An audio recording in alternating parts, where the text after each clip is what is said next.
datang di vlog perjalanan seru kami. Kami dari kelompok 4, mahasiswa program studi pendidikan Pancasila dan Kewarganegaraan, Fakultas Kehubungan dan Ilmu Pendidikan, Universitas Nusa Tenggara.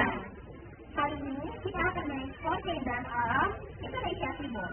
Nah, ini untuk mata kuliah budaya lahan kering, kepulauan, dan pariwisata. Yuk ikuti perjalanan kita. Let's go! Nah, teman-teman, tempat yang kami kunjungi kali ini adalah Danau Kelimutu, yang juga dikenal sebagai Danau Tiga Warna, terletak di puncak Gunung Kelimutu, tepatnya di Desa Pomo, Kecamatan Kelimutu, Kabupaten Ende, Pulau Flores, Nusa Tenggara Timur. Nah, vlog perjalanan kami dimulai dari kilometer 17. Perjalanan yang kami tempuh lumayan jauh karena kami dari kota Ende. Biar perjalanan makin seru, mari kita bahas sedikit keseruan menuju ke kota Ende. Jadi, kami dari kota Kupang menuju ke Ende menggunakan kapal Wilis. Perjalanannya memakan waktu sekitar 12 jam. Lumayan membosankan sih, tapi untungnya kami ramai, jadi suasananya lumayan seru. Kami tiba di Pelabuhan Ipi pada pukul 6 pagi. Nah, 2 orang teman yaitu Arianti dan Regina tinggal di Hotel LCR Ende yang berlokasi di Jalan Melati. Sedangkan kami 3 orang di rumah masing-masing karena kami asli orang Ende. Jadi di sini saya Arianti dan saya Regina. Kami berdua baru pertama kali ke Ende. Saat pertama kali tiba di Ende, di Pelabuhan Ipi tepatnya, kami rasa udaranya sejuk. Lalu suasananya tidak terlalu ramai dan sedikit berbeda dengan kota Kupang. Udah dulu ya bincang-bincang soal perjalanan menuju ke Ende, soalnya kita sudah mau sampai di Danau Kelimutu setelah 2 jam perjalanan. Kalau ini masih gaya-gayaan di depan pintu masuk menuju Danau Kelimutu. Sebelum masuk tentunya ada karcis yang harus dibeli untuk bisa masuk ke dalam. Harga karcisnya 15.000 per orang. Total kita semua ada 6 orang dan karena menggunakan kendaraan beroda 4, jadi bayarnya 100.000. Oh iya, for your information guys, di sini kami perginya dengan omnya Nadia. Tentunya ada juga parkiran yang luas. Di dekat parkiran ada pasar kecil yang menjual makanan, minuman, aksesoris, dan kain-kain daerah. Ada juga toilet di bagian bawah. Pastinya kami tidak lupa dong buat keliling pasarnya sambil melihat-lihat. Ternyata lumayan banyak pengunjung. Untuk harga di pasar ini terbilang lumayan mahal karena lokasinya yang jauh dari kota. Oke, kalau ini kita udah masuk ke pasar buat lihat-lihat dan cari-cari makan, soalnya udah lapar sekali ya teman-teman. Nah, di sini juga Docan ketemu sama temennya.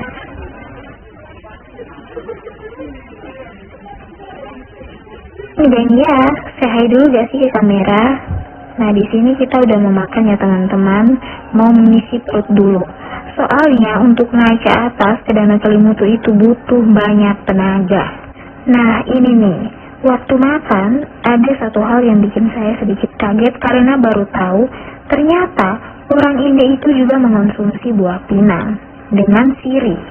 Nah, di tempat kita makan itu ada ibu-ibu yang menjual sirih dan pinang. Tapi untungnya ini kita dapat gratis ya.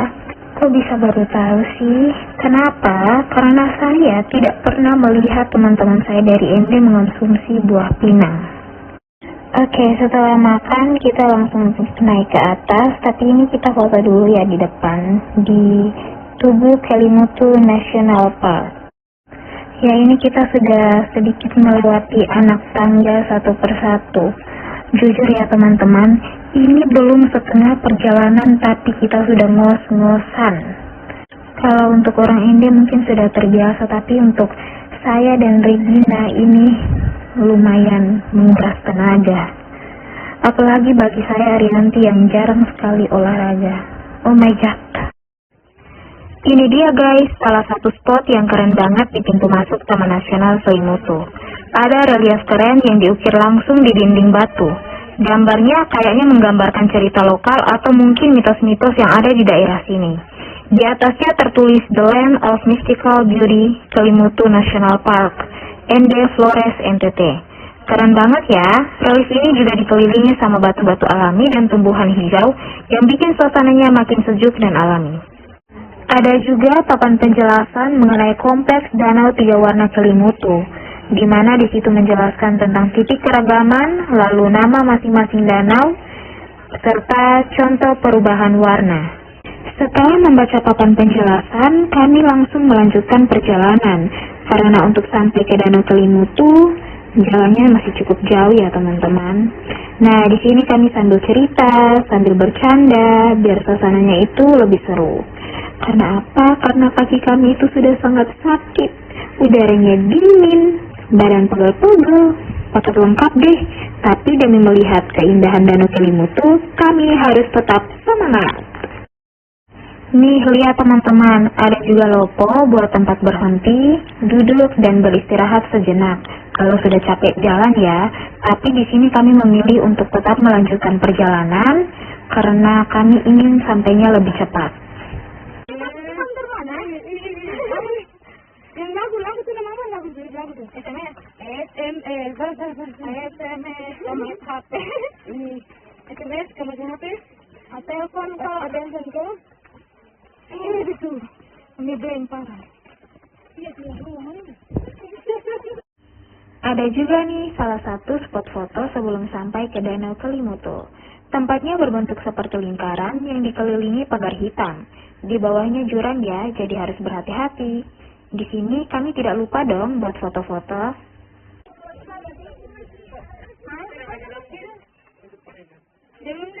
Dari sini terlihat juga tangga menuju ke Danau Kelimutu. Masih cukup jauh ya. Sapa-sapa dulu gak sih? Hai. Walaupun kita capek, tapi tentunya masih terlihat cantik dong. Tuh. Akhirnya kami sampai juga di danau yang pertama, yaitu Tiwu Atapolo. Oh iya, kenapa di tugu ini juga ditulis Tiwu Ko'ofai Nuamuri? Karena tepat di samping Tiwu Atapolo adalah Tiwu Ko'ofai Nuamuri. Yuk kita lihat lebih jelas. Let's go! Ini dia Tiwu Atapolo, salah satu dari 3 danau kawah yang ada di puncak Gunung Kelimutu. Dalam bahasa lokal Lio, Tiwu berarti danau dan Atapolo bermakna orang jahat atau mereka yang dikuasai sihir. Danau yang dipercaya masyarakat Lio sebagai danau tempat bersemayamnya arwah jahat. Danau ini paling sering berubah warna di antara ketiga danau yang ada. Umumnya, danau ini terlihat berwarna hijau, tapi tercatat dapat menjadi berwarna hitam, putih, hingga merah. Nah, Tiwu Atapolo ini luasnya sekitar 4 hektar. Luasnya paling terkecil di antara ketiga danau yang ada. Nih, bisa dilihat ya sekelilingnya gimana. Oke, udah dulu ya untuk Tiwu Atapolo. Saat kami turun ke bawah, kami bertemu dengan 2 bapak penjaga yang sedikit bertanya tentang kami. Karena kebetulan kami sedang merekam ya. Nah, mungkin karena mereka penasaran, jadi mereka bertanya. Di sini kami masih berbincang-bincang sedikit ya. Dan ya, kami harus melanjutkan perjalanan. Karena kami masih harus melihat 2 danau lagi. Wah, makin gak sabar mau lihat keindahannya. Sekarang kita lagi ada di salah satu spot edukatif di kawasan Danau Kelimutu. Di depan kami ada papan informasi tentang Festival Kelimutu, yaitu salah satu tradisi budaya yang sangat sakral bagi masyarakat adat Lio. Sungguh menarik, karena danau ini bukan cuma indah, tapi juga punya nilai spiritual yang dalam. 2 papan di sampingnya berisi tentang edukasi lingkungan dan geowisata. Oke teman-teman, sekarang kita sudah sampai di salah satu titik penting di kawasan Danau Kelimutu, yaitu Pati Kadua Bapu Atamata. Tempat ini adalah lokasi utama pelaksanaan upacara adat masyarakat Lio. Disinilah setiap tanggal 14 Agustus diadakan ritual persembahan kepada arwah leluhur yang dipercaya bersemayam di 3 danau ajaib Kelimutu. Di jalur menuju puncak Danau Kelimutu ini ternyata juga disediakan tenda istirahat dan ambulans loh. Fasilitas ini disiapkan untuk memastikan keamanan pengunjung selama naik turun di area pegunungan ini. Jadi, kalau teman-teman lelah atau butuh bantuan medis ringan, tidak perlu khawatir, semuanya sudah diantisipasi dengan baik. Salut banget sama pengelola Taman Nasional yang terus menjaga kenyamanan wisatawan.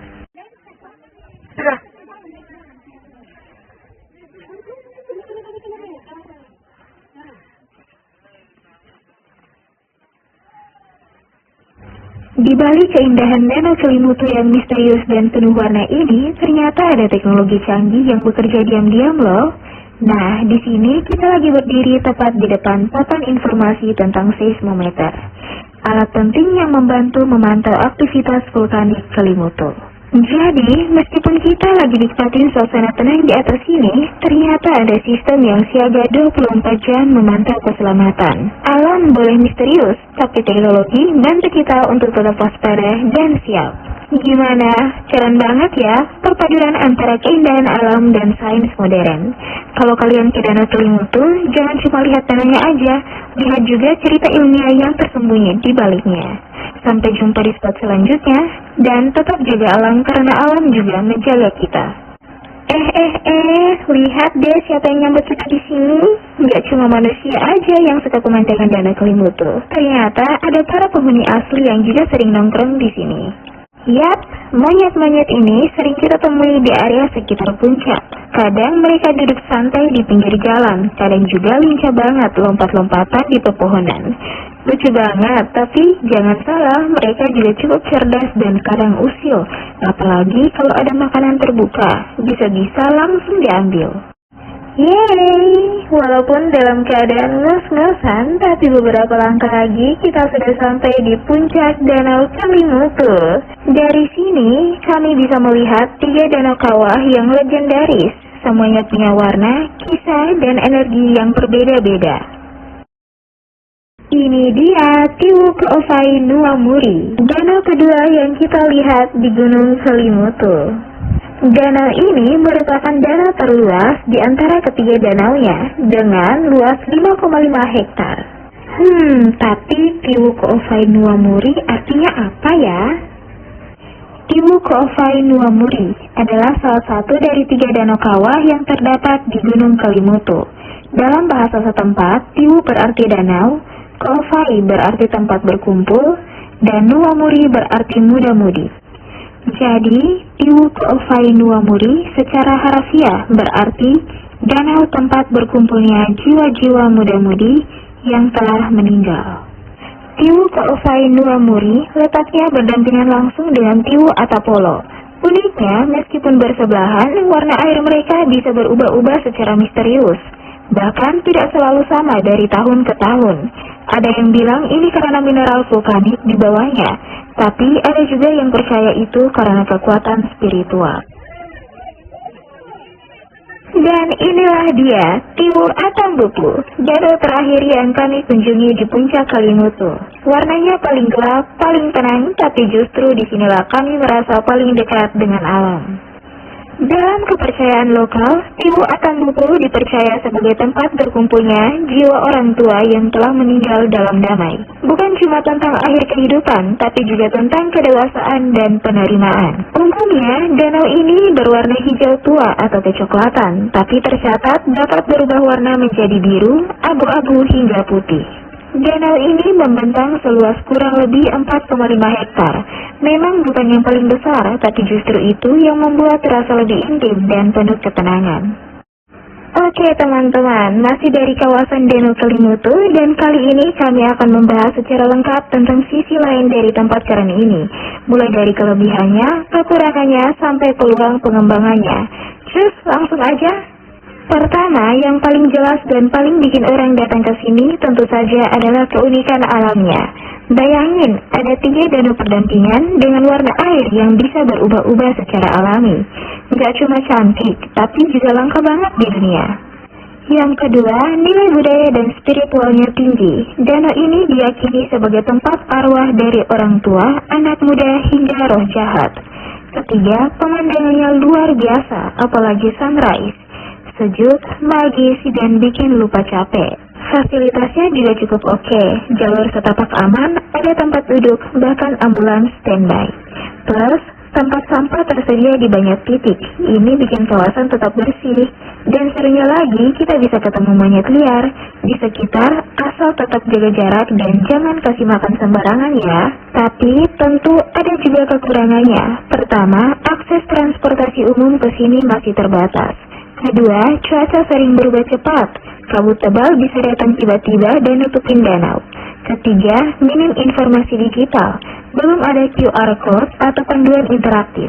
Keempat, monyet bisa agresif kalau merasa terganggu. Dan satu lagi, jalan menuju puncak dan parkiran cukup jauh. Jadi, siap-siap tenaga ekstra terutama kalau belum terbiasa trekking.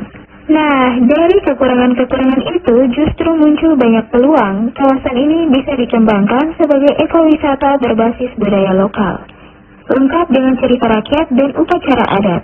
Bisa juga ditambah fitur digital kayak QR code atau panduan audio, biar pengunjung dapat pengalaman yang lebih edukatif. Desa-desa sekitar bisa dilibatkan dalam paket wisata terpadu, dari homestay sampai kuliner khas. Dan tentu, edukasi tentang lingkungan dan satwa liar juga penting terus ditingkatkan.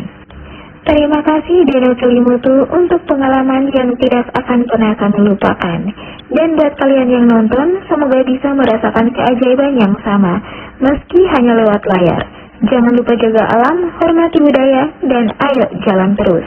Karena Indonesia punya sejuta keindahan yang menanti untuk ditemukan. Sampai jumpa di petualangan berikutnya.